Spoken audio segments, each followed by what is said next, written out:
അനുഗ്രഹിക്കപ്പെട്ട ഒരു ദൈവവചനമാണല്ലോ ഇന്ന് പകൽക്കാലം നാം വായിച്ച് കേൾക്കുവാനിടയായി തീർന്നത്. സങ്കീർത്തനങ്ങളുടെ പുസ്തകം 80-ാം സങ്കീർത്തനമാണ് നാം വായിച്ചത്. 80-ാം സങ്കീർത്തനത്തിൻ്റെ 1-ാമത്തെ ഭാഗം മുതൽ 19 വരെയുള്ള ഭാഗം നമ്മൾ വായിക്കുമ്പോൾ അതിനകത്ത് ദൈവാത്മാവ് അല്ലെങ്കിൽ സ്തോത്രം വെളിപ്പെടുത്തിയിരിക്കുന്ന ചില വ്യക്തിത്വങ്ങളെ കാണുവാൻ സാധിക്കും, ചില അനുഭവങ്ങളുള്ളതായ. ഒന്ന്, ഒരു കൂട്ടം ജനം യഥാസ്ഥാനപ്പെടാത്ത ദൈവജനം ദൈവത്തെ സ്തുതിക്കും, ദൈവത്തെ മഹത്വപ്പെടുത്തും, പ്രാർത്ഥിക്കുന്നവർ. യഥാസ്ഥാനപ്പെടേണ്ട വ്യക്തികൾ യഥാസ്ഥാനപ്പെടാതെ ദൈവത്തിനു വേണ്ടി ജീവിക്കേണ്ട വ്യക്തിത്വങ്ങൾ ദൈവത്തിന് ഹിതമില്ലാതെ ജീവിച്ചിട്ട് ദൈവത്തോടെ നിലവിളിക്കും. നമുക്കൊന്ന് വായിച്ചു നോക്കാം. അതിൻ്റെ 3-ാമത്തെ വാക്യം നമുക്കൊന്ന് വായിക്കാം. 3-ാമത്തെ വാക്യം വായിച്ചു. ദൈവമേ, ഞങ്ങളെ യഥാസ്ഥാനപ്പെടുത്തണമേ, ഞങ്ങൾ രക്ഷപ്പെടേണ്ടതിന് തിരുമുഖം പ്രകാശിപ്പിക്കണമേ. സൈന്യങ്ങളുടെ ദൈവമായ യഹോവേ, നീ നിന്റെ ജനത്തിന്റെ പ്രാർത്ഥനയ്ക്ക് നേരെ എത്രത്തോളം കോപിക്കും? നീ അവർക്ക് കണ്ണുനീരിന്റെ അപ്പം തിന്മാൻ കൊടുത്തിരിക്കുന്നു, അനവധി കണ്ണുനീർ അവർക്ക് കുടിപ്പാനും കൊടുത്തിരിക്കുന്നു. ഒരു അനുഗ്രഹിക്കപ്പെട്ട ഭാഗമാണ്. ഇവിടെ ഒരു കൂട്ടം ദൈവജനം ദൈവത്തോട് നിലവിളിക്കുകയാണ്. പക്ഷേ ആ നിലവിളിയിൽ എന്ത് ചെയ്യുന്നില്ല? അവർക്ക് ദൈവത്തിൻ്റെ പ്രവൃത്തി വെളിപ്പെടുന്നില്ല. പ്രാർത്ഥിക്കുന്ന ഒരു കൂട്ടം ജനം, പ്രാർത്ഥന കുറവില്ല, പക്ഷെ ദൈവപ്രവൃത്തി വെളിപ്പെടുന്നില്ല. ഈ ദൈവപ്രവൃത്തി എന്ന് പറഞ്ഞാൽ നാം പ്രാർത്ഥിക്കുന്ന എല്ലാ വിഷയത്തിന് പരിഹാരം നൽകുക എന്നുള്ളതല്ല ദൈവത്തിൻ്റെ പ്രവൃത്തി എന്ന് പറയുന്നത്. ദൈവത്തിനൊരു വിഷയ സംബന്ധമായി നമ്മെക്കുറിച്ചൊരു പദ്ധതിയും പ്ലാനുകളൊക്കെ ഉണ്ട്. അത് നിശ്ചയമായിട്ട് നടക്കണം, അത് നടക്കും. പക്ഷേ പൈശാചികന്റെ പദ്ധതി പ്രകാരമോ ലൗകികമായ അനുഭവങ്ങൾ കൊണ്ടോ നമ്മുടെ ജീവിത നിലവാരങ്ങൾ കൊണ്ടോ ഇതൊരു തടസ്സമായി പോകരുത്.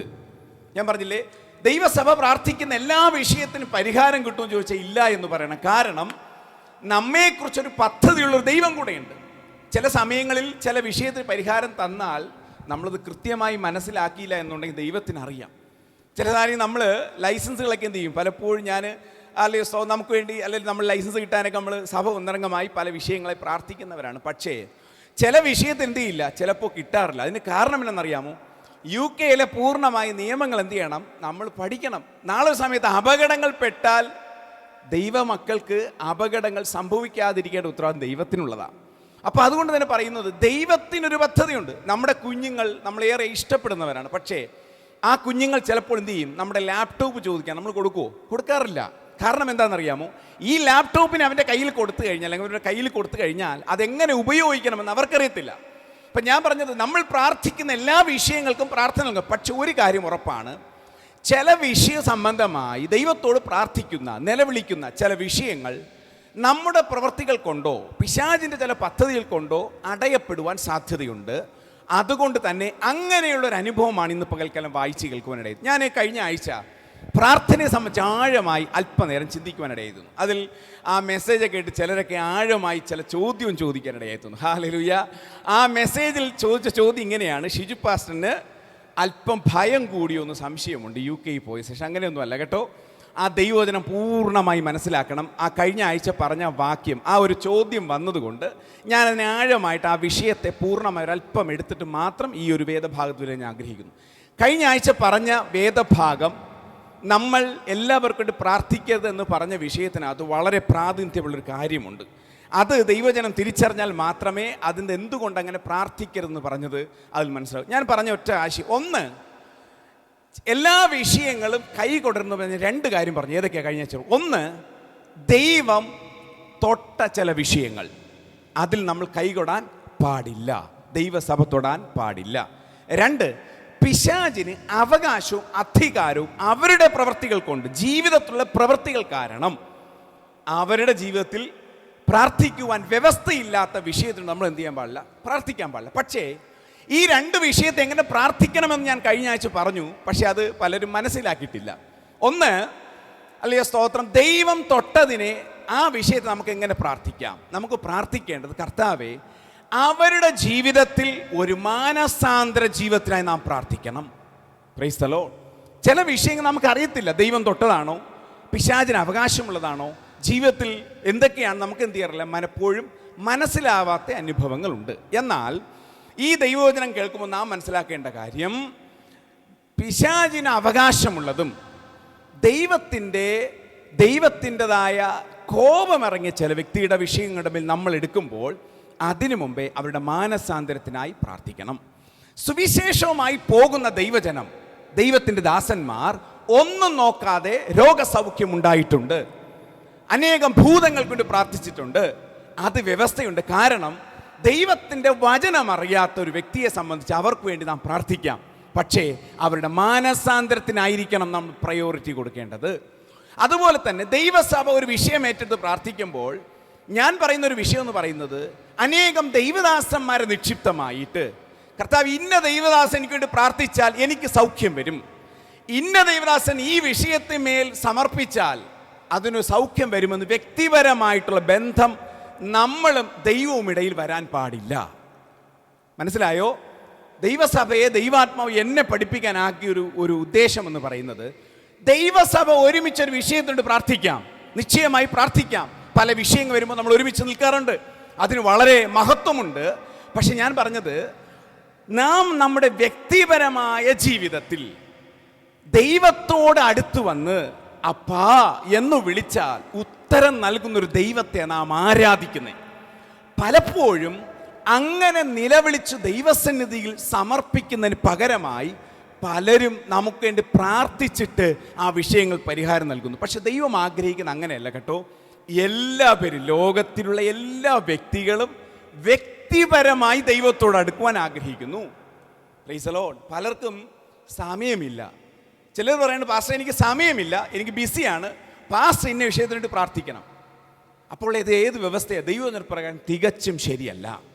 വ്യക്തിപരമായ ജീവിതത്തിൽ ദൈവത്തോട് അടുക്കണം. പഴയ നിയമവും പുതിയ തമ്മിലുള്ള വ്യത്യാസം എന്ന് പറയുന്നത് അത് തന്നെയാണ്. പഴയ നിയമത്തിൽ നമ്മുടെ വിഷയങ്ങൾക്ക് വേണ്ടി പ്രാർത്ഥിക്കാം, അതിനോടൊപ്പം നമ്മുടെ പാപങ്ങൾക്ക് വേണ്ടി ഒരു വർഷത്തൊരിക്കൽ മഹാപുരോഹിതൻ ചെന്ന് ദൈവവുമായിട്ട് ചേർന്ന് ഒരു യാഗം കഴിക്കുന്നൊരു അനുഭവമുണ്ട്. പക്ഷെ പുതിയ നിയമത്തിൽ അതിനെയൊക്കെ മാറ്റി നമുക്ക് വേണ്ടി ഒരേ ഒരു യാഗം ക്രൂശിൽ നമുക്ക് വേണ്ടി യാഗമായി തീരുവാനിടയായി തീർന്നു. എന്തുകൊണ്ട് ചില വിഷയങ്ങൾ പ്രാർത്ഥിക്കാൻ പാടില്ല? രണ്ടാമത്തെ കാര്യം, അതിപ്രാധാന്യമായ കാര്യമാണ്. ഞാൻ ചോദിക്കട്ടെ, ഒരു വ്യക്തി, ഒരു നല്ല യൗവനക്കാരനായ ഒരു മനുഷ്യൻ, അല്ലെങ്കിൽ യുവതിയായ ഒരു വ്യക്തി നമ്മളെ അടുത്തൊന്നൊരു സഹായം ചോദിക്കുകയാണ്, ഒരു ആഹാരത്തിന് ചോദിക്കുകയാണ്. നമ്മുടെ കയ്യിൽ നിന്ന് ഒരു 500 രൂപ അല്ലെങ്കിൽ ഒരു 10 പൗണ്ട് എടുത്ത് ദിനംതോറും കൊടുക്കുന്നതിനൊക്കെ നല്ലതല്ലേ ഒരു നല്ല ജോലി മേടിച്ചു കൊടുക്കുന്നത്? നമ്മൾ ജോലി ചെയ്ത്, നമ്മൾ അധ്വാനിച്ച്, നമ്മുടെ കുടുംബത്തിന് വേണ്ടി നിന്ന് ആ പൈസ എങ്ങനെ ഉണ്ടാക്കി നമുക്കറിയാം. ഈ ഒരു ഐഡിയ പറഞ്ഞു കൊടുക്കണോ, പൈസ കൊടുക്കണോ? ഏത് ചെയ്യണം? ഏറ്റവും നല്ലതെന്ന് പറയുന്നത് എന്താണ്? ദൈവജനം തിരിച്ചറിയണം, ആ വ്യക്തിക്ക് നമ്മൾ എങ്ങനെയാണോ നേടിയെടുത്തത് അത് അവർക്ക് പറഞ്ഞു കൊടുത്താൽ അതാണ് അവരുടെ ജീവിതത്തിൽ ഏറ്റവും അനുഗ്രഹം. കാരണം ഇന്ന് 10 പൗണ്ട് കൊടുക്കുന്ന വ്യക്തികൾ ചിലപ്പോൾ നാളെ ഉണ്ടാകണമെന്നില്ല.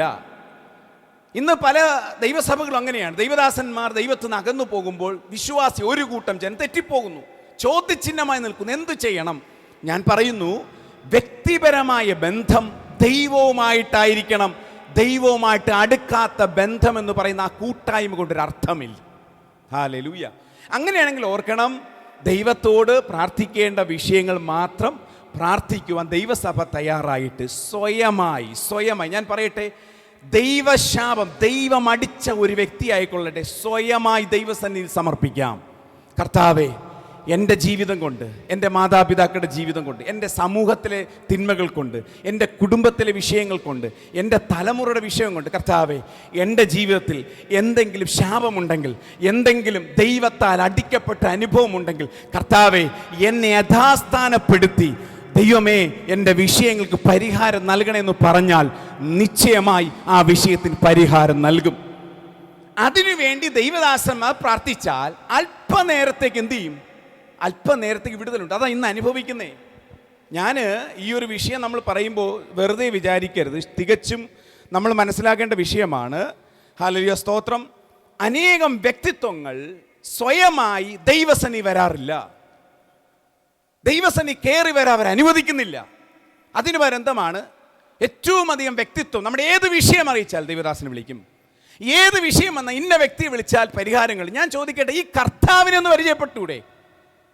ഞാൻ ഇവിടെ ഇരിക്കുന്ന ഓരോ ദൈവവിശ്വാസി, ദൈവം കേൾക്കുന്ന ഓരോ പരിശുദ്ധം പറയുന്ന കാര്യം, നിങ്ങൾ ഏതു സാഹചര്യത്തിലായിക്കൊള്ളട്ടെ, നിങ്ങൾ മരണത്തിന് താഴ്വര ആയിക്കൊള്ളട്ടെ, കണ്ണുനീരിൻ്റെ താഴ്വര ആയിക്കൊള്ളട്ടെ, നിങ്ങൾ ഏത് വിഷയത്തിനായാലും സ്വയമായി അപ്പാ എന്നോട് ഈ വിഷയത്തിനകത്ത് എൻ്റെ ജീവിതത്തിൽ ഏതെങ്കിലും പാപവശം ഉണ്ടെങ്കിൽ കർത്താവ് എന്നോട് ക്ഷമിക്കണമേ, അത് പിശാചിന് അവകാശം എന്തെങ്കിലും എന്നെ ഉണ്ടെങ്കിൽ കർത്താവിന് ക്ഷമിക്കണമെന്നുള്ള പ്രാർത്ഥനയോടെ ഏത് വ്യക്തി ദൈവസന്നിധി വന്നാലും അവരുടെ പ്രാർത്ഥന ദൈവം കേൾക്കും, സ്വയമായി. പക്ഷേ പലരുടെ വിഷയം എന്നറിയാമോ? പലരും ഒരു വിഷയം കേൾക്കുമ്പോൾ പുറമേ പ്രാർത്ഥിച്ച് അതിനെന്ത് ചെയ്യുന്നു? അതിനകത്തൊരു പരിഹാരം കിട്ടാതെ പോകുന്നു, ഒറിജിനൽ പരിഹാരം കിട്ടാതെ പോകുന്നു. അതുകൊണ്ടാണ് ദൈവസഭ ഏത് പ്രാർത്ഥിക്കരുത് പഠിപ്പിക്കുന്നത്. ഈ കാലഘട്ടം അല്ലാത്തൊരു കാലഘട്ടമാണ്. ഏത് പാപപ്രവൃത്തി ചെയ്താലും, ഏത് ദൈവത്തിന് ഹിതമില്ലാതെ ചെയ്താലും, എന്തു ചെയ്തിട്ടാലും, ഒരാഴ്ച മുഴുവൻ ദൈവത്തിന് ഹിതമില്ലാതെ ജീവിച്ചാലും, ദൈവത്തെ ആരാധിച്ച് എൻ്റെ വിഷയത്തിൽ പരിഹാരമുണ്ടെന്ന് പറയുന്ന ഒരു ജീവിതമുണ്ടെങ്കിൽ ഓർക്കണം, നിന്നെ ലീഡ് ചെയ്യുന്നത് ദൈവികമല്ല, പൈശാചികമാണ്. Praise the Lord. ജീവിതത്തിൽ ക്രമപ്പെടാതെ, ജീവിതത്തിൽ ദൈവസന്നിധി സമർപ്പണമില്ലാതെ അപ്പാ എന്ന് വിളിച്ചാൽ ദൈവത്തിന് സംസാരിക്കാൻ പറ്റത്തില്ല എന്ന് പറയുന്ന സ്വയമായ അനുഭവമാണ്. ദൈവാത്മാവ് പറയുന്നു, നിങ്ങൾ മാനസാന്തരപ്പെടണം. നിങ്ങൾക്ക് വിഷയത്തിന് പരിഹാരമല്ല വേണ്ടത്, നിങ്ങൾ മാനസാന്തരപ്പെടണം. ഞാൻ ചോദിക്കട്ടെ, മാനസാന്തരപ്പെടാതെ അവരുടെ വിഷയത്തിന് പരിഹാരം മാത്രം കണ്ടാൽ പ്രശ്നം എന്നാണെന്നറിയാമോ? ഇതുകൊണ്ട് താങ്കൾക്കൊരു പ്രയോജനമുണ്ടോ? ഞാൻ ചോദിക്കട്ടെ, നമ്മളൊരു വിഷയത്തിന് പ്രാർത്ഥിക്കും, രോഗത്തിന് സൗഖ്യമാകാൻ പ്രാർത്ഥിക്കുന്നു, രോഗം മാത്രം മാറി. ഞാൻ ചോദിക്കട്ടെ, പിന്നെയും ആ രോഗക്കിടയ്ക്കിൽ ഒരു പക്ഷേ ദൈവത്തോട് അടുത്തുന്നെങ്കിൽ അപ്പോഴെങ്കിലും സ്വർഗത്തിൽ പോയെന്നെ. പലരും ക്രമപ്പെടാതെ രോഗസൗഖ്യത്തിന് പ്രാർത്ഥിച്ചാൽ അവർ നാളുകളായി ജീവിക്കും. ഈ ദൈവസഭയ്ക്ക് പോലും എതിരാവുന്ന എത്ര പേരുണ്ടെന്നറിയാമോ? Price the Lord. ഞാൻ പറഞ്ഞു വന്നത്, വ്യക്തിപരമായി ദൈവത്തോട് അടുക്കാതെ പോയാലോ? ചില വിഷയം കൂടെ നമുക്ക് ചേർന്ന് വായിക്കാം. യെശയ്യാവിൻ്റെ ഇന്നത്തെ വേദഭാഗവുമായി ചേർന്ന് വാക്യം തന്നെയാണ് ഇവിടെ പറയുന്നൊരു ഭാഗം. നിങ്ങൾ എന്ത് ചെയ്യണം? യഥാസ്ഥാനപ്പെടാത്ത പ്രാർത്ഥനയുടെ പ്രശ്നമാണ്. അതിൻ്റെ യെശയ്യാവിൻ്റെ പ്രവചനം 1-ാം അധ്യായം 4-ാം വാക്യം പെട്ടെന്ന് വായിക്കാം.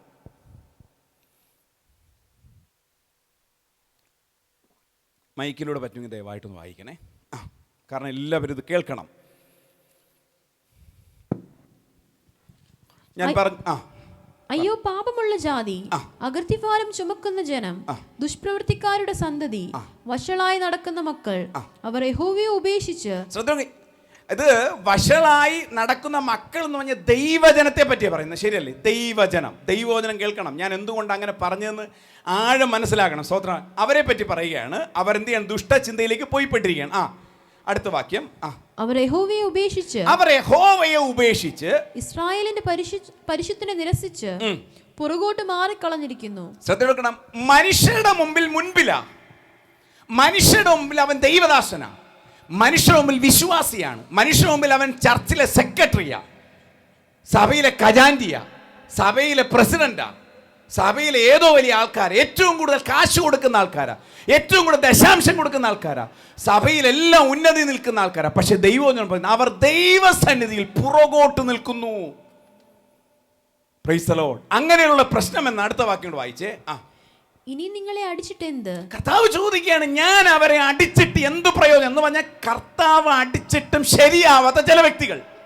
അടുത്ത വാക്യം, നിങ്ങൾ അധികം പിന്മാറുകയുള്ളൂ. ദൈവം അടി കൊടുക്കുന്നതനുസരിച്ച് പിന്മാറിക്കൊണ്ടിരിക്കുന്നു. അടുത്ത വാക്യം, തല മുഴുവനും ദീനവും ഹൃദയം മുഴുവനും രോഗവും പിടിച്ചിരിക്കുന്നു. ശ്രദ്ധയോടെ കേൾക്കണം. ഇവിടെയുള്ള രോഗമവസ്ഥ മനസ്സിലാക്കണം. ഈ രോഗം മനസ്സിലാക്കണം. തല മുഴുവൻ എന്ത് ചെയ്യാണ്? ദീനം. ശരീരം മുഴുവൻ രോഗം. ഈ രോഗം വന്നതിന് കാരണം എന്നറിയാമോ? ദൈവത്തിൽ നിന്ന് അകന്നുപോയ അനുഭവമാണ്. എല്ലാ രോഗവും അങ്ങനെയല്ല. ഞാൻ മനസ്സിലായോ എന്തുകൊണ്ടാണ് പ്രാർത്ഥിക്കരുതെന്ന് പറഞ്ഞത്? അത് പിശാചിനെ പേടിച്ചിട്ടൊന്നുമല്ല, ശരിയായ രീതിയിലുള്ള മാനസാന്തരത്തിന് വേണ്ടിയാ. ഇവിടെ എന്തോ പറയുന്നേ? അങ്ങനെ ശരീരത്തിൽ മുഴുവൻ ദീനവും രോഗവുമായിട്ടിരിക്കുകയാണ് ചില വ്യക്തികൾ. അങ്ങനെയുള്ള വ്യക്തികൾക്ക് വേണ്ടി നാം പ്രാർത്ഥിച്ചാലോ എന്താ നടക്കണേന്നറിയാമോ? നമ്മൾ ആ വിഷയം ഏറ്റെടുത്തു, പ്രാർത്ഥിച്ചു, മാനസാന്തരമില്ല. ഇങ്ങനെയുള്ള ആരെങ്കിലും കേൾക്കുന്നുണ്ടെങ്കിൽ മാനസാന്തരപ്പെട്ടോണം, യേശുവിൻ്റെ നാമത്തിൽ ക്രമപ്പെട്ടോണം. അടുത്ത വാക്യം, അങ്ങനെ സംഭവിച്ചാൽ എന്താണ് അതിന്റെ പ്രശ്നം എന്ന് പറഞ്ഞേ. അടുത്ത വാക്യം വായിച്ചേ. അടിതൊട്ട് മുടി വരെ ഒരു സുഖവുമില്ല, മുറിവും ചതവും പഴുത്ത വ്രണവും മാത്രമേ ഉള്ളൂ, അവയെ ഞെക്കി കഴുകിയിട്ടില്ല. അപ്പൊ ഓർക്കണം, ഇവിടെ ആലങ്കരിതമായ ഭാഷയിൽ പറയുകയാണ്, ഒത്തിരി മുറിവുകൾ മുഖാന്തരം പലവട്ടം അടികിട്ടി ഇതിൻ്റെയൊക്കെ പ്രശ്നം അകത്തിരിക്കുക. നമ്മുടെ മലയാള ഭാഷയിൽ പറഞ്ഞാൽ ചില പരുക്കൾ ചില ശരീരത്തിൽ വരാറുണ്ടല്ലേ. ആ പരുവിൻ്റെ ചവ് എന്ന് പറയും, നമ്മുടെ ട്രിവാൻഡ്രത്തൊക്കെ ചവ് എന്ന് പറയും. നിങ്ങൾ എന്ത് ഭാഷ എന്ന് അറിയത്തില്ല. അതിൻ്റെ വേര് നമ്മൾ ഞെക്കിക്കളയുമ്പോൾ ഉണ്ടാകുന്ന സംഭവമുണ്ട്. അത് പോയാൽ യഥാർത്ഥത്തിലുള്ള സൗഖ്യം വരത്തുള്ളൂ. അപ്പൊ അതെന്ത് ചെയ്യുന്നില്ല, ഞെക്കിക്കളയുന്നില്ല. ദൈവത്തിന് അങ്ങനല്ലേ പറയുന്നത്, വളരെ ലളിതമായി പറയുക. അവരുടെ പാപസംബന്ധമായ ക്യാൻസർ പോലെയുള്ള മാരകമായ അസ്വസ്ഥത, ഇവിടെ പറയണ ദേഹം മുഴുവൻ എന്ത് ചെയ്യാണ്, രോഗവും പ്രയാസമൊക്കെ അഞ്ഞടിക്കുകയാണ്. ഞാൻ ചോദിക്കട്ടെ, അവരെ പറ്റി പറയുകയാണ്, അവരുടെ പഴുപ്പ് എന്ത് ചെയ്യുന്നില്ല, ഞെക്കിക്കളയുന്നില്ല. എന്ന് പറഞ്ഞാൽ ഒറിജിനലായിട്ട് സൗഖ്യപ്പെടേണ്ടടുത്ത് സൗഖ്യപ്പെടുന്നില്ല, പക്ഷെ അവർക്ക് വേണ്ടി പ്രാർത്ഥിച്ചുകൊണ്ടിരിക്കുകയാണ്. അവർക്ക് വേണ്ടി പ്രാർത്ഥിച്ചാൽ എന്താ ഫലം? ഞാനൊരു കാര്യം പറയാം. ഞങ്ങളുടെ അല്ലെങ്കിൽ സ്തോത്രം അനേകം പേരുടെ അനുഭവങ്ങൾ കേട്ടിട്ടുള്ളതാണ്. ഒരു പനി വരുമ്പോൾ പെട്ടെന്ന് എന്ത് ചെയ്യും, പാരസെറ്റമോൾ എടുത്ത് ഹോസ്പിറ്റലിൽ പോകും. പാരസെറ്റമോൾ കഴിയും, എന്ത് ചെയ്യും, പിന്നെയും നമ്മൾ ഫ്രീ ആകും. അടുത്ത തലവേദന, ഒരാഴ്ച കഴിഞ്ഞ് പിന്നെയും തലവേദന വന്നു, പിന്നെയും എന്ത് ചെയ്യും, ഹോസ്പിറ്റലിൽ പോകും. അതേ ഡോളോ എന്തെങ്കിലുമൊക്കെ എടുത്ത് എന്ത് ചെയ്യും, പെട്ടെന്ന് ഫ്രീ ആകും. ഇങ്ങനെ തന്നെ തുടർച്ചയായി വന്നാലും ഒരു നല്ല ഡോക്ടറെ അടുത്ത് പോയാൽ ഡോക്ടർ പറയും, നിങ്ങൾ ആഴമായി ചെക്ക് ചെയ്യണം, സ്കാൻ ചെയ്യണം. എന്തിനാ കാരണം എന്നറിയാമോ? അവർക്ക് മനസ്സിലായി ഈ രോഗം പുറമേ നമ്മൾ സൗഖ്യപ്പെടേണ്ട വിഷയമല്ല, എന്തോ അകമേ വലിയ വിഷയമുണ്ട്. നിരന്തരമായി പനിയോ തലവേദനയോ വരുന്നതിൻ്റെ ഒരു 40% അത് മാരകമായ അസുഖങ്ങളാണ്. പക്ഷേ ആ മാരകമായ അസുഖങ്ങൾ ജീവിതത്തിൽ എല്ലാ ഓർഗൻസിലും പിടിപ്പെട്ട ശേഷമായിരിക്കും പലപ്പോഴും നമ്മൾ തിരിച്ചറിഞ്ഞു പോകുന്നത്. ഞാൻ പറയും, ഇത് തന്നെയാണ് ദൈവസന്നിധിയിലും. ഒരു വ്യക്തിക്ക് വേണ്ടി അവരുടെ വിഷയത്തിന് പ്രാർത്ഥിക്കുമ്പോൾ അവരുടെ യഥാർത്ഥത്തിൽ ജീവിതത്തിൽ ദൈവവുമായി കണക്ട് ചെയ്യണം. ഈ ദൈവാത്മാവ് പറയുന്ന ഒരു കാര്യം, നമ്മൾ നമ്മുടെ വിഷയങ്ങൾ ദൈവത്തോട് അറിയിച്ചാൽ എൻ്റെ അപ്പൻ എന്നെ കേൾക്കും ഇല്ല എന്നുള്ളൊരു ചിന്ത എൻ്റെ മനസ്സിലുണ്ടെങ്കിൽ ശരിപ്പെടേണ്ടത് നിങ്ങളുടെ രോഗമല്ല, നിങ്ങളുടെ പ്രശ്നമല്ല, ദൈവത്തോടുള്ള ബന്ധത്തിൽ ക്രമപ്പെടണം. അല്ലെങ്കിൽ എന്നാണെന്നറിയാമോ, പല ശാപങ്ങളും കിടക്കും. നമ്മുടെ വ്യക്തിപരമായ ജീവിതത്തിൽ കുടുംബശാപങ്ങളുണ്ട്, തലമുറ ശാപങ്ങളുണ്ട്. ദൈവം നമ്മൾ 7 തലമുറ ശാപങ്ങൾ അനുഭവിക്കും ചില കുടുംബങ്ങൾ. അങ്ങനെയുള്ള കുടുംബങ്ങൾ പല ശാപങ്ങളുമുണ്ട്. സ്തോത്രം, ഹല്ലേലൂയ. ഞാനൊരിക്കലും ഓർക്കുന്ന ഒരു ദൈവദാസൻ അല്ലെങ്കിൽ സ്തോത്രം, ഒരു കുഞ്ഞില്ലാതെ അല്ലെങ്കിൽ സ്തോത്രം ഇരിക്കുന്ന ഒരു സഹോദരിയോട് അവർക്ക് വേണ്ടി പ്രാർത്ഥിക്കാൻ വന്നു. എല്ലാവരും വന്ന് പ്രാർത്ഥന, ഉപവാസങ്ങൾ, നല്ല കാശുള്ള ടീമാണ്. അവർക്ക് വേണ്ടി പ്രാർത്ഥനയോട് പ്രാർത്ഥിക്കുക. പ്രവാചകന്മാർ വരുന്നു, അത് കിട്ടും, ഇത് കിട്ടും, ഇന്ന സമയത്ത് കിട്ടുമെന്നൊക്കെ പറയുന്നു. അവസാനം ഒരു പ്രവാചകൻ അടുത്ത് വന്നിട്ട് പറഞ്ഞു, ദൈവാത്മാവ് പറയുന്നു, ഒരു 4 വർഷത്തിന് മുൻപേ നിങ്ങൾക്കൊരു കുഞ്ഞുണ്ടായതാ. നിങ്ങളുടെ സൗകര്യപ്രദമായിട്ട് ദൈവത്തിൻ്റെ ആലോചന ചോദിക്കാതെ 2ാമത്തെ മാസം അതിനെ എടുത്തു കളഞ്ഞു ദൈവാത്മാവ് പറയുന്നു. അതുകൊണ്ട് പറയുന്നു, നീ എത്ര പ്രാർത്ഥിച്ചാൽ ഇതിന് പരിഹാരമില്ല. തലമുറകൾ നിന്റെ കുടുംബത്തിനകത്ത് ഉണ്ടാകത്തില്ല. ഉണ്ടാകണമെങ്കിൽ ദൈവത്തോട് നിലവിളിച്ച് ദൈവത്തിൻ്റെ ദയക്കായി പ്രാർത്ഥിക്കാൻ പറഞ്ഞു. അപ്പൊ അങ്ങനെയുള്ള വിഷയങ്ങൾ ദൈവദാസന് കൃത്യമായി വെളിപ്പെട്ടു. അവർ അതറിഞ്ഞു, അവർ തിരിച്ചറിഞ്ഞു, ദൈവത്തോട് നിലവിളിച്ചു. ഒത്തിരി നാളുകൾ ദൈവത്തോട് നിലവിളിച്ച ശേഷമായിരിക്കും ഒരുപക്ഷെ അവരുടെ ജീവിതത്തിൽ നന്മ കിട്ടി. ഞാൻ പറഞ്ഞു വന്നത്, അങ്ങനെയുള്ള ആന്തരികമായ ചില വിഷയങ്ങൾ ദൈവത്താൽ അടിക്കപ്പെട്ട് പിശാചിന് അവകാശമുള്ളത് ചില വിഷയങ്ങൾ നമ്മൾ എന്ത് ചെയ്യാൻ പാടില്ല. അങ്ങനെ പ്രാർത്ഥിക്കുമേ, അവരുടെ മാനസാന്തരത്തിനായി പ്രാർത്ഥിക്കണമേ, ദൈവത്തിൻ്റെ ഹിതത്തിനായി ആ വിഷയത്തെ സമർപ്പിക്കണം. പക്ഷെ ഒരു കാര്യം ഉറപ്പാണ്, സഭയ്ക്കകത്ത് ഒരു കാര്യം വരുമ്പോൾ നമ്മൾ അവരുടെ വിഷയം മാനസാന്തരത്തോട് പ്രാർത്ഥിക്കുന്നതോടൊപ്പം അവർ വിഷയങ്ങൾ ഏറ്റെടുത്ത് നമുക്ക് ഒരുമിച്ച് ചേർന്ന് പ്രാർത്ഥിക്കാൻ പറ്റും. ഞാൻ പറഞ്ഞു വന്നത്, ഇന്ന് പകൽക്കാലം വായിച്ച സങ്കീർത്തന വേദഭാഗത്തിലൂടെ നമുക്ക് വരാം. 80-ാം സങ്കീർത്തനത്തിൻ്റെ അതിൻ്റെ 3-ാമത്തെ ഭാഗം വായിച്ചെന്താണ് ആ വാക്യത്തിലേക്ക് നമുക്കത് വരാം. ദൈവമേ, ഞങ്ങളെ യഥാസ്ഥാനപ്പെടുത്തണമേ, ഞങ്ങൾ രക്ഷപ്പെടേണ്ടതിൽ തിരുമുഖം പ്രകാശിപ്പിക്കണമേ. മതി, ശ്രദ്ധയോടെ കേൾക്കണം. യഥാസ്ഥാനപ്പെടാത്ത ഒരു വ്യക്തി ദൈവസന്നിധി വരുമ്പോൾ ആദ്യം പ്രാർത്ഥിക്കേണ്ടത് യഥാസ്ഥാനപ്പെടാനായിരിക്കണം. നമ്മളൊരു വിഷയവുമായി പ്രാർത്ഥനയ്ക്കായി നാം ദൈവസന്നിധി വരുമ്പോൾ നാം ആദ്യം എന്ത് ചെയ്യണം? യഥാസ്ഥാനപ്പെടേണ്ട ഭാഗങ്ങളിൽ യഥാസ്ഥാനപ്പെടണം. ആ യഥാസ്ഥാനപ്പെട്ട ശേഷമാണ് ദൈവത്തോട് നിലവിളി. അല്ല എങ്കിലുള്ള പ്രശ്നം എന്താണ്? അടുത്ത വാക്യം വായിച്ച്, 5-ാമത്തെ വാക്യം വായിച്ച്, നീ അവർക്ക് കണ്ണുനീരിന്റെ അപ്പം തിന്മാൻ കൊടുത്തിരിക്കുന്നു. ദൈവത്തിന്റെ വചനം എന്താ പറയുന്നേ? കണ്ണുനീര് മാറ്റുന്ന ദൈവമാണ് നമ്മുടെ ദൈവം. പക്ഷെ ഇവിടെ എന്താ കർത്താവ് പറഞ്ഞ? അവർക്ക് കണ്ണുനീരിന്റെ അപ്പം തിന്മാൻ കൊടുത്തു. അടുത്ത വാക്യം, അനവധി കണ്ണുനീർ അവർക്ക് കുടിപ്പാനും കൊടുത്തിരിക്കുന്നു. ദൈവം കണ്ണുനീരിനെ മാറ്റും ദൈവമാണ്. പക്ഷെ ഇവിടെ പറയുന്ന അനവധി കണ്ണുനീർ കുടിപ്പാനും കൊടുത്തിരിക്കുന്നു. അവർക്ക് എന്തില്ല? ജീവിതത്തിൽ മാറ്റം. പക്ഷെ അവരെന്താ യഥാർത്ഥത്തിൽ യഥാസ്ഥാനപ്പെടുന്നത്? 18-ാമത്തെ വാക്യം വായിച്ചേ. എന്നാൽ ഞങ്ങൾ നിന്നെ വിട്ടു എന്നാൽ അടുത്തൊരു തീരുമാനത്തിൽ വരികയാണ്. എന്നാൽ ഞങ്ങൾ നിന്നെ വിട്ടു പിന്മാറുകയില്ല, ഞങ്ങളെ ജീവിപ്പിക്കണമേ. എന്നാൽ ഞങ്ങൾ നിന്റെ നാമത്തെ വിളിച്ചപേക്ഷിക്കും. മനസ്സിലായോ? ഒരു വ്യക്തിയെ സംബന്ധമായി ദൈവത്തോട് നിലവിളിക്കുമ്പോൾ കണ്ണുനീർ മാറേണ്ടതിന് പകരം കണ്ണുനീരും, വിലാപം മാറേണ്ടതിന് പകരം വിലാപവും, നാം പ്രാർത്ഥിച്ച ചില വിഷയങ്ങൾക്ക് പരിഹാരത്തിന് പകരം വിരുദ്ധമായ ജീവിത നിലവാരങ്ങൾ സംഭവിക്കുന്ന ഓർക്കണമെന്ന് യഥാസ്ഥാനപ്പെടണം. യഥാസ്ഥ പറയാണ്, കർത്താവേ, ഞങ്ങൾ ആ കർത്താവിനെ വിട്ടുമാറിയുള്ള തീരുമാനത്തോടെ ദൈവസന്നിധി വരുന്നു. Price the Lord. ഈ സങ്കീർത്തന പ്രബോധനത്തിലൂടെ ദൈവാത്മാവ് അനുഗ്രഹിയുടെ ആലോചന കേൾക്കാൻ വേണ്ടി പോവുകയാണ്. എന്നാൽ ഈ ഒരു പ്രബോധനത്തിലൂടെ ദൈവാത്മാവ് നമ്മെക്കുറിച്ച് ആഗ്രഹിക്കുക, ജീവിതത്തിൽ യഥാസ്ഥാനപ്പെടാത്ത പ്രാർത്ഥനയ്ക്ക് ദൈവത്തിൻ്റെ നീതി വെളിപ്പെടേണ്ടതിന് പകരം ന്യായവിധിയുടെ കരം വെളിപ്പെടും. ഇന്ന് പകൽ ദൈവം കേൾക്കുന്ന ആരെങ്കിലും വ്യക്തിപരം, ഞാൻ ഈ കഴിഞ്ഞ അല്ലെങ്കിൽ സ്തോത്രം ഒരു 6-7 ആഴ്ചകളായി ദൈവസന്നി പഠിപ്പിക്കുന്ന ഒരേ ഒരു വിഷയം എന്ന് പറയും. 1, ദൈവസന്നി ക്രമപ്പെടണം. 2, ദൈവസന്നിയിൽ ഫലങ്ങൾ ഉളവാകണം. 3, ജഡസ്വഭാവങ്ങൾ നമ്മുടെ ജീവിതത്തിൽ വരരുത്. 4, ദൈവത്തെ സ്തുതിക്കുന്നവരാകണം. ഇത്രയും നമ്മുടെ ജീവിതത്തിൽ പ്രാവർത്തികമായി വന്ന ശേഷം ദൈവത്തോട് പ്രാർത്ഥിക്കുന്ന ഏത് വിഷയത്തിനും ദൈവം പരിഹാരം നൽകും. ഈ വചനം കേൾക്കുന്ന ഓരോ വ്യക്തിനും പരിശുദ്ധ ഒരു കാര്യം കൂടെ പറയുന്നു. യഥാസ്ഥാനപ്പെടാതിരിക്കാൻ നമ്മെ തകർത്ത് കളയുന്ന ചില പിശാചിനെ രക്ഷപ്പെടാൻ ഒരേ ഒരു മാർഗം, വ്യക്തിപരമായി ദൈവത്തോട് സ്തുതിക്കുക. നാം ആയിരിക്കുന്ന സ്ഥാപനങ്ങളിൽ, നാം ജോലി ചെയ്യുമ്പോൾ, നമ്മൾ പോകുന്ന യാത്രകളിൽ ദൈവത്തെ എന്ത് ചെയ്യണം? പ്രൈസ് ചെയ്യണം. ദൈവത്തെ സ്തുതിക്കുന്നവരായി തീരുക.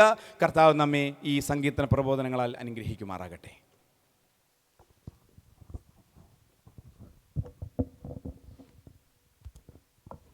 Price the Lord. കരങ്ങളെ ഉയർത്തി എല്ലാവരും ദൈവത്തെ ഒന്ന് മഹത്വപ്പെടുത്തിയാട്ടെ. ഹല്ലേലൂയ. വളരെ അനുഗ്രഹിക്കും എല്ലാ സമയത്തിനായിട്ട് ഞാൻ ദൈവം. Price the Lord. ഹല്ലേലൂയ. നല്ല ഒരു സങ്കീർത്തനം കേട്ടുകൊണ്ടിരിപ്പാൻ കർത്താവ് നമ്മെ സഹായിച്ചു.